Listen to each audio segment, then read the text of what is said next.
So hello everyone, ಇವತ್ತು ನಾವು calculations trick number 6ನ ಕಲಿಯೋಣ. ಸೊ ನಾವು ಪ್ರಿವಿಯಸ್ ಕ್ಲಾಸಲ್ಲಿ ನಾವು ವರ್ಗನ ಹೆಂಗೆ ಕಂಡುಹಿಡಿಯೋದು ಅಂತ ನೋಡಿದ್ವಿ.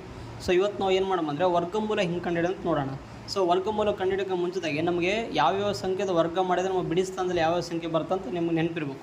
ಇನ್ ಕೇಸ್ ನಮಗೆ ಒಂದು ಬಿಡಿ ಸ್ಥಾನದಲ್ಲಿ ಒಂದಿತ್ತಂದರೆ ನಾವು ಯಾವ್ಯಾವ ಸಂಖ್ಯೆನ ವರ್ಗ ಮಾಡಿದರೆ ಬಿಡಿ ಸ್ಥಾನದಲ್ಲಿ ಒಂದು ಬರುತ್ತಂದರೆ 1/2 ಸ್ಕ್ವೇರ್ ಮಾಡಿದರೆ ಮತ್ತು 9/2 ಸ್ಕ್ವೇರ್ ಮಾಡಿದರೆ ನಮಗೆ ಬಿಡಿ ಸ್ಥಾನದಲ್ಲಿ ಏನಾಗುತ್ತೆ ಒಂದು ಬರುತ್ತೆ. ಅದೇ ಥರ ಬಿಡಿ ಸ್ಥಾನದಲ್ಲಿ 4 ಇತ್ತಂದರೆ ಸಂಖ್ಯೆ, ಸೊ ಯಾವ್ಯಾವ ಸಂಖ್ಯೆದ ಸ್ಕ್ವೇರ್ ಮಾಡಿದರೆ 2 ಮತ್ತು 8ನ ಸ್ಕ್ವೇರ್ ಮಾಡಿದರೆ ನಮಗೆ ಅಂತ ಬಿಡಿ ಸ್ಥಾನದಲ್ಲಿ 4 ಬರುತ್ತೆ. ಅದೇ ಥರ 9 ಅಂತ ಇತ್ತಪ್ಪ, 9 ಇತ್ತಂದರೆ ಬಿಡಿ ಸ್ಥಾನದಲ್ಲಿ ಯಾವುದು ವರ್ಗ ಮಾಡಿದರೆ ಸಂಖ್ಯೆ ಬರುತ್ತೆ, ಒಂದು 3 ಸ್ಕ್ವೇರ್ ಮಾಡಿದರೆ ಇನ್ನೊಂದು 7 ಸ್ಕ್ವೇರ್ ಮಾಡಿದರೆ ನಮಗೆ ಬಿಡಿ ಸ್ಥಾನದಲ್ಲಿ ಏನಿರುತ್ತೆ 3 ಮತ್ತು 7 ಸ್ಕ್ವೇರ್ ಮಾಡಿದ್ರೆ ಬಿಡಿ ಸ್ಥಾನದಲ್ಲಿ 9 ಬರುತ್ತೆ. ಅದೇ ಥರ 5 ಅಂದರೆ ಕಾಮನ್ ಆಗಿ ನಮ್ಗೆ ಗೊತ್ತಿತ್ತು, 5 ಓನ್ಲಿ ಒಂದು 5 ಇರೋದು, ಅದಕ್ಕೆ ನಮಗೆ 5ರದ್ದೇನು ಅಷ್ಟು ನೆಸರಿ ಇಲ್ಲ, ಈಸಿಯಾಗಿ ಫೈಂಡ್ ಔಟ್ ಮಾಡ್ಬೋದು. ಸೊ ನಿಮ್ಗೆ ಇದು ಗೊತ್ತಾದ್ಮೇಲೆ ಇದು ಮಾಹಿತಿ ಗೊತ್ತಾದ್ಮೇಲೆ ನೀವು ಈಸಿಯಾಗಿ ಫೈಂಡ್ ಔಟ್ ಮಾಡ್ಬೋದು. ನೋಡ್ರಿ 3136 ಐತಿ. ಈ ಥರ ಸಂಖ್ಯೆ ಕೊಟ್ಟಾಗ ನೀವು ಇದನ್ನು ವರ್ಗಮೂಲ ಹೆಂಗೆ ಕಂಡು ಹಿಡಿತೀರಂದರೆ ಫಸ್ಟ್ ಏನು ಮಾಡಿರಿ, ಎರಡೆರಡು ನಂಬರ್ ಬೈಫರ್ಕೇಟ್ ಮಾಡ್ಕೊಂಬಿಟ್ರಿ, ಅಂದರೆ ಸಪ್ರೇಟ್ ಮಾಡಿಕೊಟ್ರಿ. ಮತ್ತು ನೀವು ಯಾವ್ಯಾವ ಸಂಖ್ಯೆನ ಸ್ಕ್ವೇರ್ ಮಾಡಿದ್ರೆ ನಮ್ಮ ಬಿಡಿ ಸ್ಥಾನದಲ್ಲಿ 6 ಬರುತ್ತೆ ಅಂತ ಹೇಳಿದ್ದೆ ನಾನು. ನೋಡಿರಿ ಇನ್ನೊಂದು 6 ಒಂದು ಬರ್ತದಲ್ಲ, 6 ಅಂದರೆ ಒಂದು 4 ಇನ್ನೊಂದು 6 ಅಂತ. ಸೊ 4 ಮತ್ತು 6 ಸ್ಕ್ವೇರ್ ಮಾಡಿದರೆ ನಮಗೇನಾಗುತ್ತೆ ಬಿಡಿ ಸ್ಥಾನದಲ್ಲಿ 6 ಬರುತ್ತೆ. ಮತ್ತು ಈ 31 ಇದೆಯಲ್ಲ, 31 ನಂಬರ್ ಎಂಬುದು ಯಾವ್ಯಾವ ಸ್ಕ್ವೇರ್ ನಡುವ ಬರುತ್ತೆ ನಂಬರ್ ಅದು ನೋಡಬೇಕು. ಒಂದು 5 ಸ್ಕ್ವೇರ್ ಬರುತ್ತೆ, 5 ಸ್ಕ್ವೇರು, ಮತ್ತು ಇನ್ನೊಂದು 6 ಸ್ಕ್ವೇರ್ ನಡುವ ಬರುತ್ತೆ. 5 5 25 ಮತ್ತು 6 36 ಮತ್ತು 25 ನಡುವ ಬರುತ್ತೆ ಈ ನಂಬರ್.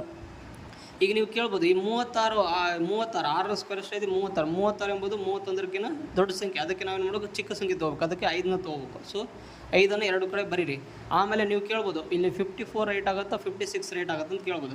ನೀವೇನು ಮಾಡ್ರಿ ಅಂದರೆ 5 ಮತ್ತು 6ಅನ್ನು ಗುಣಾಕಾರ ಮಾಡಿರಿ, ಎಷ್ಟಾಗುತ್ತೆ 5 ಮತ್ತು 6 30 ಆಗುತ್ತೆ. ಈ 30 ಎಂಬುದು 31ಕ್ಕಿಂತ ಏನು ಚಿಕ್ಕ ಸಂಖ್ಯೆ ಐತಿ, ಚಿಕ್ಕ ಸಂಖ್ಯೆ, ಅದಕ್ಕೆ ನಾವೇನು ಮಾಡಬೇಕು, ಇಲ್ಲಿ 31 ದೊಡ್ಡದು, ಅದಕ್ಕೆ ನಾವೇನು ಮಾಡಬೇಕು 56 ರೈಟ್ ಆಗುತ್ತೆ. ಸೊ 56 ಇದ್ದೇ ರೈಟ್ ಆನ್ಸರ್ ಆಗಿರೋದು. ಅದೇ ಥರ 46 ಮತ್ತು 24 ನೋಡ್ರಿ. ಸೊ ನೀವು ಫಸ್ಟು 2 ನಂಬರ್ನ ಬೈಫರ್ಕೇಟ್ ಮಾಡ್ಕೊಂಬಿಡಿ. ಯಾವ್ಯಾವ ಎರಡು ಸಂಖ್ಯೆ ನಾವು ಗುಣಾಕಾರ ಮಾಡಿದ್ರೆ ನಮಗೆ ಏನು ಬರುತ್ತೆ, ಸ್ಕ್ವೇರ್ದ ಇದು ಬಿಡಿ ಸ್ಥಾನದಲ್ಲಿ 4 ಬರುತ್ತೆ ಅಂಥದ್ದು, ಒಂದು 2 ಮತ್ತು ಇನ್ನೊಂದು 8 ಅಂತ, ಕರೆಕ್ಟಲ್ಲ. ಮತ್ತು ಈ 46 ಎಂಬುದು ಯಾವ್ಯಾವ ಸಂಖ್ಯೆಗಳ ನಡುವೆ ಸ್ಕ್ವೇರ್ ನಡುವೆ ಬರ್ತಂದರೆ ಒಂದು 7 7 49, ಇನ್ನೊಂದು 8 8 64, ಅಂದರೆ 6 6 36, 6 36 ಮತ್ತು 7 7 49. ನಮಗೇನಂತಂದರೆ 6 ಸ್ಕ್ವೇರ್ 36 ಮತ್ತು 7 ಸ್ಕ್ವೇರ್ 49 ನಡುವೆ 46 ಬರುತ್ತೆ. ಆಮೇಲೆ ನೀವೇನು ಮಾಡ್ರಿ ಅಂದರೆ ಇಲ್ಲಿ ನೋಡ್ರಿ 7 ಸ್ಕ್ವೇರ್ ಎಷ್ಟು ಐತಿ 49 ಐತಿ, ಬಟ್ ನಮಗೆ ಅದಕ್ಕಿಂತ ಚಿಕ್ಕ ಸಂಖ್ಯೆ ಐತಿ. ಸೊ ನಮಗೆ 6ಅನ್ನು ಎರಡು ಕಡೆ ಬರ್ಕೋಬೇಕು. ಸೊ ನಮ್ಗೆ ಯಾವ್ದು ರೇಟ್ ಆಗುತ್ತೆ 62 ರೇಟ್ ಆಗುತ್ತೆ, ಅದು 68 ರೇಟ್ ಆಗುತ್ತೆ, ನಿಮಗೆ ಡೌಟ್ ಇರ್ಬೋದು. ನೀವೇನು ಮಾಡಿರಿ 6 ಮತ್ತು 7ಅನ್ನು ಗುಣಾಕಾರ ಮಾಡಿರಿ, 6 7 42 ಆಗುತ್ತೆ, 6 7 42 ಮತ್ತು 46ನ ಕಂಪೇರ್ ಮಾಡಿದರೆ ನಮಗೇನಾಗುತ್ತೆ ದೊಡ್ಡ ಸಂಖ್ಯೆ ಯಾವುದು 46. ಸೊ 46 ದೊಡ್ಡದಾಗಿದ್ದಕ್ಕೆ ನಾವೇನು ಮಾಡಬೇಕು ಅಂದರೆ ಇಲ್ಲಿ